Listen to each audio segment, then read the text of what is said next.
Matanong ko lang kayo, naniniwala ba kayo sa kasabihan na laughter is the best medicine? Yes, Sob. Gumagaan ang problema pag tayo ay tumatawa.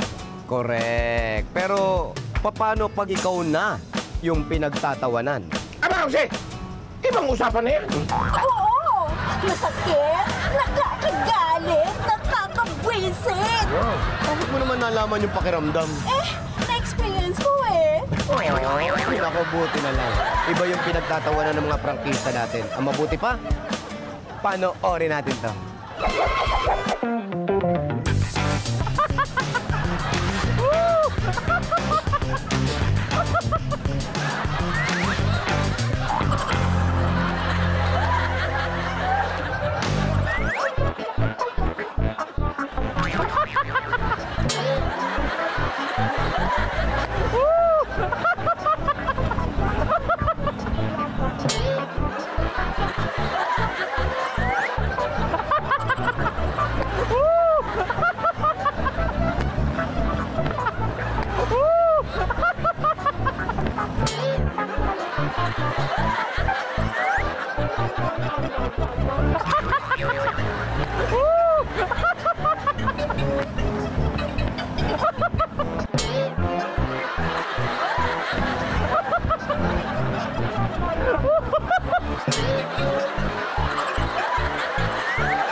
Kaya nasa mali po kayo. Camera.